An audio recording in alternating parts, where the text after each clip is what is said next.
Nous avons vu pour vous le film de Michel Franco qui s'appelle Las hijas de Avril. C'est un des films chocs de Cannes, on peut même dire que c'est le film choc de Cannes. Là, Franco confirme qu'il est encore dans la lignée de Haneke, même si c'est une référence qu'il dit ne pas avoir. Il a exactement la même façon de filmer la monstruosité humaine, la froideur, que ce soit stylistiquement ou dans le scénario. C'est l'histoire en fait d'une jeune fille de 17 ans qui est enceinte de son amie qui a 17 ans aussi. Ils vivent chez la grande sœur qui a une trentaine d'années et la jeune fille ne souhaite pas dire à la mère, qu'on ne voit pas au début du film, qu'elle est enceinte. La mère finit par le savoir et donc elle débarque.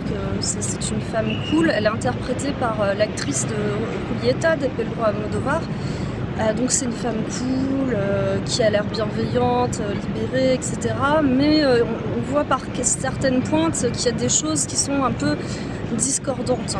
Et sans trop en dire du film, on peut quand même dire qu'elle va s'approprier l'enfant de sa propre fille d'une manière assez radicale, et on va de choc en choc et de monstruosité en monstruosité.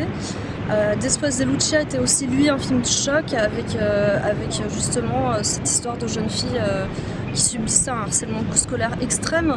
Ici, Franco est encore plus radical puisque l'actrice de Julieta est quand même l'un des personnages principaux et on ne peut pas avoir d'empathie pour elle. On est du côté du monstre.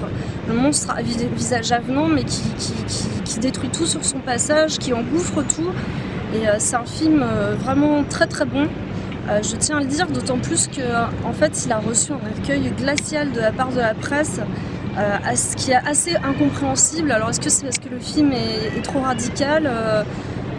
Est-ce que le public réservera un meilleur accueil? Je le pense quand même. Mais en tout cas on tient le film choc de cette sélection.